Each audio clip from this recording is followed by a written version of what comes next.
Theorem लिखवाते हैं, उसको भी याद कीजिएगा और एक दो ठो मैथ्स देते हैं।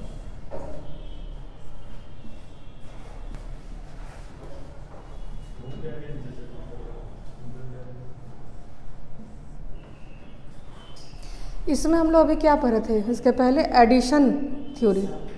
हाँ हाँ हाँ, एडिशन में क्या पढ़े, P A union B is equal to P A plus P B minus P A intersection B.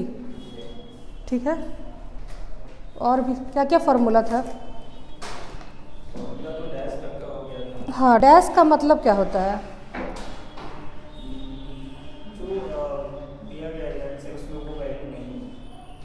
क्या मैच नहीं करे? नहीं, जैसे टोटल प्रोबेबिलिटी किसी भी चीज़ का मतलब है, सर्टेन प्रोबेबिलिटी क्या होता है, 1 होता है। ठीक है, किसी भी चीज़ का सर्टेन प्रोबेबिलिटी 1, यानी कि एकदम निश्चितता है कि ये यही होगा। अगर टेल आना है तो टेल ही आएगा। क्यों आएगा? क्योंकि दोनों साइड में टेल है, तो इसमें कोई प्रोबेबिलिटी नहीं, सर्टेन प्रोबेबिलिटी होता है कि इसमें 1 ही आएगा। ए क्या है? एक इवेंट हुआ। अब ऐसा चीज़ जो ए में नहीं हो, हाँ नहीं होगा, उसको हम लोग बोलेंगे ए डैश। तो ए इज इक्वल टू क्या हो जाएगा, 1 माइनस ए डैश। ठीक है, तो वैसे P A is equal to, यानी probability of an event is equal to 1 minus P A dash. ये चीज़ देखे थे। एक चीज़ और होता है इसमें, ए माइनस बी। ए माइनस बी का मतलब क्या हुआ, ए में से बी को घटा दिया गया। तो कैसे घटाया जाएगा? जैसे दो सेट है, एक सेट है ए, दूसरा सेट है बी। तो ये पार्ट क्या हुआ, ए इंटरसेक्शन बी। ठीक है, तो इसमें बी का भी इंक्लूड है और ए का भी इंक्लूड है। और ये पार्ट क्या हो गया हमारा, ए माइनस बी। ये पार्ट यहाँ से इतना जो बचा, this part is called A minus B, क्योंकि इसमें से बी हटा हुआ है।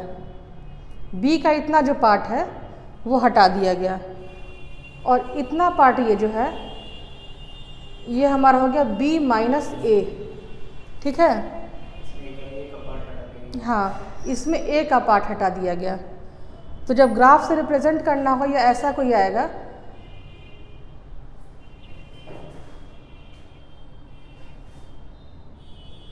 तो ए माइनस बी ये और बी माइनस ये और बीच का पार्ट ये, और टोटल क्या हो जाएगा, ए यूनियन बी। इतना दूर में कोई दिक्कत नहीं है। अब theorems on total probability on addition theorem of probability. तो एडिशन थ्योरम में तो ए यूनियन बी बता चुके, फिर क्या बताए थे, P plus P C minus P A intersection B minus P B intersection C minus P C intersection A plus P A union B union C. ठीक है, A intersection B intersection C. एक theorem इसमें लिखिए, P A is equal to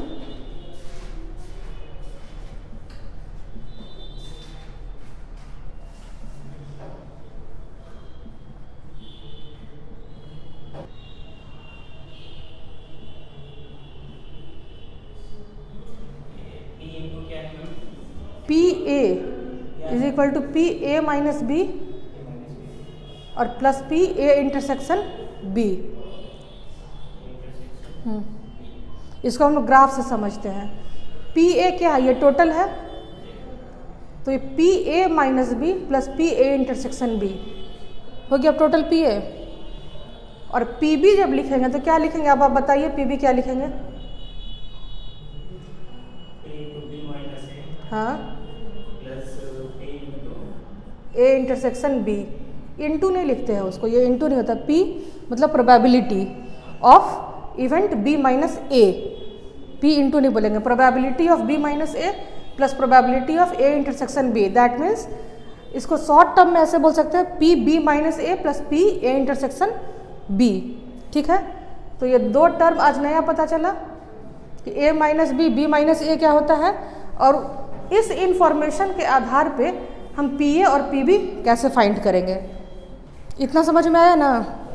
और एक formula तो बता चुके हैं, P A union B union C is equal to P A plus P B plus P C minus P A intersection B minus P B intersection C minus P C intersection A plus P A intersection B intersection C. ठीक है, last में plus है और बाकी सब में पहले plus, बीच में माइनस, फिर लास्ट में प्लस। ठीक, और उसमें क्या होता है, जो इवेंट्स होता है वो म्यूचुअली एक्सक्लूसिव इवेंट्स होता है। म्यूचुअली एक्सक्लूसिव इवेंट्स का मतलब है कि दोनों को एक दूसरे से मतलब नहीं है, दैट मीन्स इंडिपेंडेंट इवेंट्स।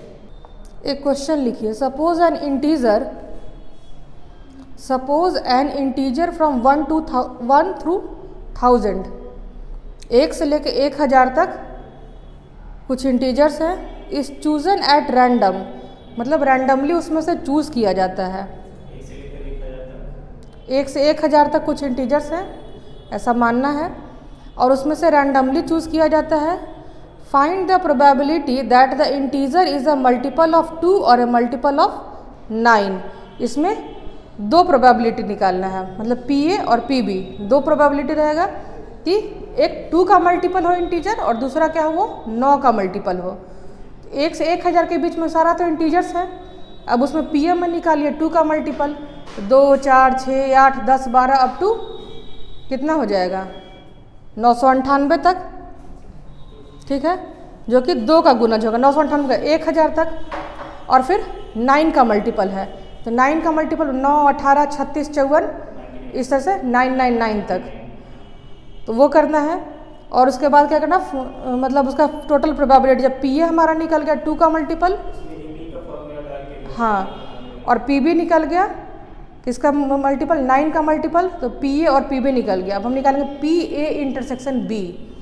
ठीक है, यानी कि 2 का मल्टीपल और 9 का मल्टीपल में कॉमन फैक्टर क्या है, तो वो हमारा पी ए इंटरसेक्शन बी। तो पी ए पता है, पी बी पता है, पी ए इंटरसेक्शन बी पता है, तो पी ए यूनियन बी निकल जाएगा। तो क्वेश्चन लिखिए और इसको एक बार निकाल के देखिए, क्योंकि इसमें कुछ अलग टर्मिनोलॉजी का यूज़ है। तो कैसे फाइंड करेंगे पी ए और पी बी, बस इतना फाइंड करके हमको दिखाइए। इंग्लिश में ही बोले, suppose N integer from 1 through 1000 is chosen at random, find the probability that the integer is a multiple of 2 or 9, that the integer is a multiple of 2 or a multiple of 9। 1 से 1000 तक कुछ integers हैं, यानी कि भिन्न हैं। 1 से 1000 तक कुछ इंटीजर्स हैं, यानी कि 1 से 1000 तक का नंबर्स, उसमें से रैंडमली चूज़ करना है, यादृच्छिक तरीके से उसमें से कुछ चुनना है, कुछ नंबर्स को। हाँ, यादृच्छिक तरीके से नंबर को चुनना है, जिसमें कि प्रोबेबिलिटी ज्ञात करनी है इंटीजर्स की। तो प्रोबेबिलिटी किससे ज्ञात करनी है, कुछ जो इंटीजर्स है वो मल्टीपल ऑफ 2 हो, यानी 2 के गुणज हो, और कुछ जो इंटीजर्स है वो 9 के गुणज हो। कुछ इंटीजर्स 2 के गुणज हो और कुछ इंटीजर्स 9 के गुणज हो, 2 के गुणज और 9 के गुणज बनाने के लिए।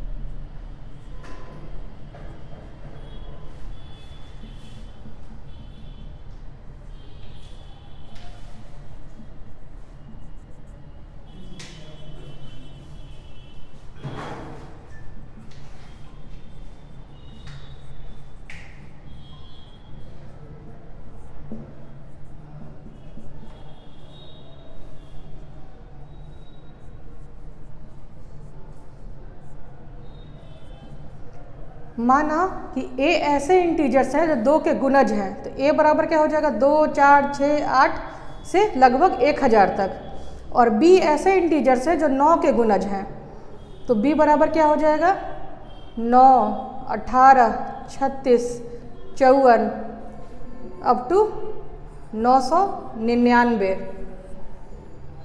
और अब इसी में a इंटरसेक्शन b, तो a इंटरसेक्शन b में क्या हो जाएगा 18, 36 अप टू 990। तो इसमें ध्यान ये देना है कि पहला टर्म, लास्ट टर्म और डिफरेंस बिटवीन टू टर्म्स, इतना तक इसमें हम समझ जाए। पहला टर्म, लास्ट टर्म और डिफरेंस बिटवीन टू टर्म्स। तो इसमें भी समझ में आ रहा है कि पहला टर्म कौन है, लास्ट टर्म कौन है और डिफरेंस बिटवीन टू टर्म क्या है, इसमें भी समझ में आ रहा है और ए इंटरसेक्शन बी में भी समझ में आ रहा है। ठीक है, तो अब मिटाते हैं इसको, ठीक है ना। इस तरीके से निकाल रहे हैं। हाँ, एपी करके ही निकालना है, एपी करके ही निकालना है।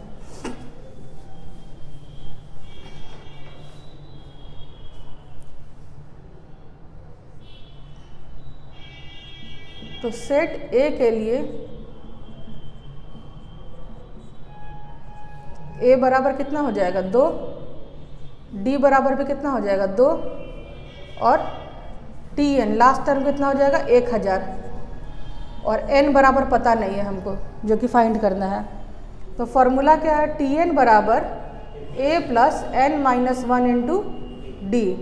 ठीक है, तो टी एन क्या है हमारा 1000, ए कितना है 2, एन माइनस 1 इंटू 2, तो ये हो गया 998, 1000 में से 2 गया, बराबर एन माइनस 1 इंटू 2, तो 99, हाँ 8/2 is equal to N minus 1, 2 4 8, 2 9 18, 2 9 18, तो एन बराबर 499 प्लस 1 बराबर 500। ठीक है, तो एन ए क्या हो जाएगा, एन ए बराबर पी ए, पी ए बराबर क्या हो जाएगा N A by N S. N A हमारा क्या है 500 और एन एस क्या है हमारा 1000, है ना। ठीक है, अब उसी तरह से बी के लिए निकालेंगे। सेट बी के लिए ए बराबर कितना होगा बताइए 9, डी बराबर कितना हो जाएगा 9 और टी एन बराबर कितना हो जाएगा 999। A N is equal to what, तो T N is equal to A plus N minus 1 into D, तो 999 बराबर ए कितना 9 प्लस एन माइनस 1 इंटू 9, तो ये हो गया 990 बटे 9 प्लस 1 बराबर एन, यानी कि एन बराबर 111। ठीक है, अब उसी तरह फिर ए इंटरसेक्शन बी के लिए क्या हो जाएगा, ए बराबर 18, डी बराबर भी 18 और टी एन बराबर कितना हो जाएगा हमारा 990, यही था ना। तो T N is equal to क्या हो जाएगा A plus N minus 1 into D, तो 990 बराबर 18 प्लस एन माइनस 1 इंटू 18, तो 990 में से 18 गया कितना बचेगा 8 गया, कटेगा नहीं, माइनस करना होगा ना। हाँ, 10 में से 8 गया 2 और फिर 8 में से 1 गया 7, 972 बराबर एन माइनस 1 इंटू 18, तो n इज इक्वल टू 972 बटे 18 प्लस 1, कितना हो जाएगा 9 दूना 18, 9 एकम 9, 9 8 72, तो ये हो जाएगा 54, 54 प्लस 1 55। ठीक है, हाँ, तो जब ये पता चल गया तो P A इंटरसेक्शन B क्या हो जाएगा हमारा N A intersection B divided by NS, यानी 55 बटा 1000, और वो पहले क्या हो गया था, कितना आया था 500 बटे 1000 और एक आया हमारा 111 बटे 1000। तो फार्मूला क्या होता है पी ए यूनियन बी का,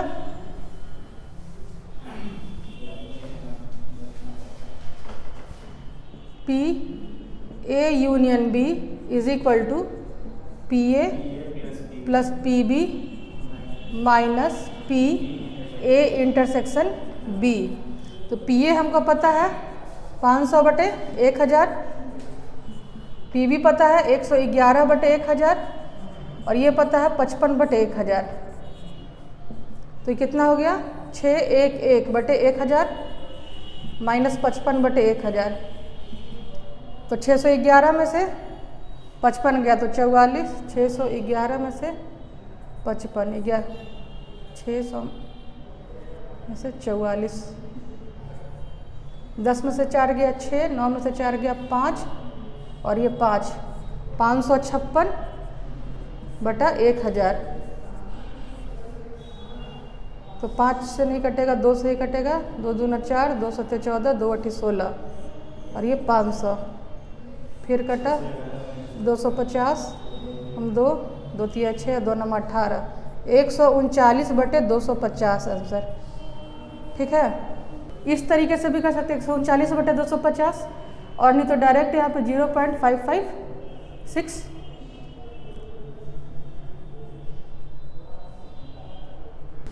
एक और क्वेश्चन है। 0.556 हाँ, पॉइंट में लिख सकते हैं इसको, इतना है तो इस तरह से लिख सकते हैं ना आराम से, और इस तरह से लिखेंगे तो कोई दिक्कत नहीं है, और दोनों लिख देंगे तो ज़्यादा बेटर है। इसलिए बेटर है क्योंकि एग्जामिनर मतलब जो कॉपी चेक कर रहे हैं वो हमारे यदि आंसर मिला रहे हैं तो दोनों में से कोई एक भी वहाँ पर यदि आंसर के फॉर्म में लिखा रहा तो ये हमारा सही हो जाएगा। यदि एक ही लिख के छोड़ दिए तो नंबर कट भी सकता है यदि वो प्रॉपर वे में चेक नहीं कर रहे हैं तो। हाँ, तो वही कह रहे हैं कि कैलकुलेटर हाँ रहेगा शायद इसमें कैलकुलेटर। हाँ, तो कैलकुलेटर रहेगा, फिर भी ये करना दोनों आंसर लिखना ज़रूरी है। हाँ, नहीं तो कब कैसा प्रॉब्लम, एक प्रॉब्लम ये झेल चुके हैं। 10th क्लास में हाइट एंड डिस्टेंस बनाए थे तो उसका आंसर आया था 4√3 और 4√3 को मल्टीप्लाई करके लिख दिया कि 120 पता नहीं क्या आया था एग्जैक्ट याद, लेकिन √3 था उसमें और मल्टीप्लाई करके लिखे तो 104.5 आया और हम लास्टली आंसर लिख दिए 104.5 और उसको पूरा घेर घार का सुंदर से आंसर। और उस समय हम लोग के समय नॉन टीचिंग स्टाफ का स्ट्राइक चल रहा था, मतलब टीचिंग स्टाफ का स्ट्राइक चल रहा था, non teaching staff copy check कर रहे थे, वो 5 नंबर मेरा 0 कर दिए वो लोग, सही बनाया हुआ। एक और क्वेश्चन लिखिए, ये आसान है। If A and B are 2 events such that, यदि ए और बी 2 घटनाएं हैं तो यदि ए और बी 2 घटनाएं हैं तो पी ए बराबर 1/4, पी बी बराबर 1/2, 1/4, पी बी बराबर 1/2 और पी ए इंटरसेक्शन बी बराबर 1/8। P A intersection B is equal to 1/8। तो ज्ञात क्या करना है, ज्ञात कीजिए P ब्रैकेट में ना तो A ना तो B, P फिर ब्रैकेट में ना तो A और ना तो B, यानी not A not B, not A and not B। तो इसका फॉर्मूला क्या लगाइएगा, नॉट ए नॉट बी का मतलब क्या, नॉट ए का मतलब क्या बताए थे ए डैश, और नॉट बी का मतलब क्या बताए थे बी डैश। ठीक है, तो ए डैश और बी डैश हो इसमें, यही ना हुआ, यानी कि P A dash intersection B dash. Find क्या करना है, P A dash intersection B dash.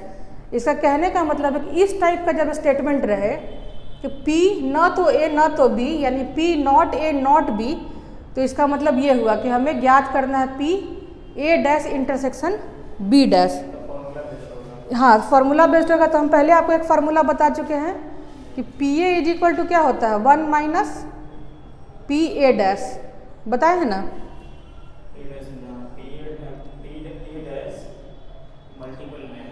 Multiple में नहीं, P A is equal to 1 minus P A dash बताया ना। नॉट ए का मतलब क्या बताए, जो कि ए में ना हो, this is called not a.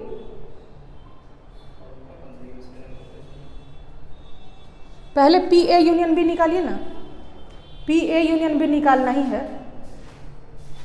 P A dash intersection B dash is equal to 1 minus P A union B. P A dash intersection B dash is equal to 1 minus P A union B, formula है इसका। तो जब ए union B निकल गया तो P A dash intersection B dash भी निकल जाएगा, 1 माइनस दिस 3/8।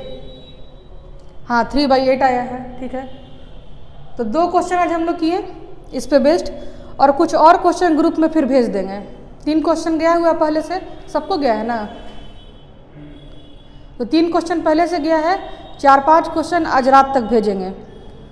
तो लगभग 8 क्वेश्चन हो जाएगा या 7 क्वेश्चन जो भी हो, उसको बना के फिर कल हम लोग आगे इस पे बढ़ेंगे। और जितना फार्मूला पहले लिखाया गया है, और जो लोग ऑनलाइन जुड़े हुए हैं यूट्यूब पे भी देख लेंगे, जितना फार्मूला बताया गया वो सब फार्मूला को लिख लेंगे, और उनका ग्रुप पे भी एक बार हम भेज देंगे फार्मूला। वो उतना फार्मूला और अभी का फार्मूला फिर कुछ 3 से 4 दिन के अंदर में ऐसी स्थिति में हम लोग रहेंगे कि एक फुल क्वेश्चन कर सके। जैसे 53वीं से 55वीं में एक क्वेश्चन आया हुआ है, वो पी से रिलेटेड ही क्वेश्चन है। उसका पहला क्वेश्चन देखिएगा 53वीं से 55वीं का। अभी 2 दिन और क्लास चलेगा ना, तो पी से रिलेटेड जो क्वेश्चन उसमें आया है वहाँ तक हम लोग पहुँचेंगे और फिर उस क्वेश्चन को सॉल्व कर सकते हैं। और आधा पार्ट हम लोग कर चुके हैं जो टॉस करने वाला है क्वाइन का, कि क्वाइन टॉस करने पे क्या क्या सिचुएशन बनता है और उसको हम लोग कैसे सॉल्व करते हैं, तो वो सब हम लोग कर चुके हैं। और उससे जो भी क्वेश्चन आएगा वो अब आपका बन जाएगा। और जब प्रैक्टिस कीजिए, क्वेश्चन हम भेजते रहेंगे, और जो नहीं बनता है उसको ग्रुप में शेयर कर दीजिए, और फिर उसको हम लोग अगले दिन फिर डील करेंगे, ठीक है। जिसके पहले जो क्लास हुआ है ना, उसमें कुछ फार्मूला भी बताया। पहले बेसिक कंसेप्ट बताया गया प्रोबेबिलिटी का, और उसके बाद नेक्स्ट डे में टोटल प्रोबेबिलिटी फार्मूला है, एडिशन रूल, वो सारा फार्मूला, और आज का जो कुछ 2-4 फार्मूला बताए हैं वो, और कल कुछ और भी फार्मूला बताएंगे। वो फार्मूला नहीं है, बेसिकली थ्योरम्स है। सारा थ्योरम हम लोग प्रूफ नहीं करेंगे, उसका एक ओवरव्यू कंसेप्ट लेके चलेंगे कि ये कैसे आ सकता है। उसमें हमको कोई अनजान ना लगे कि ये क्यों, जैसे कि अभी ग्राफ में बताया कि a माइनस बी क्या होता है, b माइनस ए क्या होता है। तो फिर पी ए क्या हो गया, पी ए क्या हो गया, P A intersection B plus P A minus B, उसको पूरा को इंक्लूड किए। फिर पी बी क्या हो गया, तो P A B minus A plus P B intersection A या ए इंटरसेक्शन बी। तो एक ग्राफिकल ओवरव्यू हम लोग लेके चलेंगे। उसको प्रूफ करने में बहुत 1-2 साल का समय लगेगा। छोटा छोटा ही प्रूफ है, लेकिन ऐसा करेंगे कि फार्मूला समझ में आ जाए कि इसका कंसेप्ट क्या है और उससे कैसे आगे हम लोग न्यूमेरिकल सॉल्व करेंगे, ठीक है ना। तो 3 क्लास लगभग मान के चलिए जिसमें एक क्वेश्चन बनने की स्थिति आ जाएगी, ये पी वाले पे। फिर आगे है जॉइंट प्रोबेबिलिटी, डिस्ट्रीब्यूशन प्रोबेबिलिटी, तो सबको अलग अलग लेकर हम लोग चलेंगे। सब से एक एक क्वेश्चन बनेगा, तो सब 2-2, 3-3 क्लास में कवर होते जाएगा, ठीक है।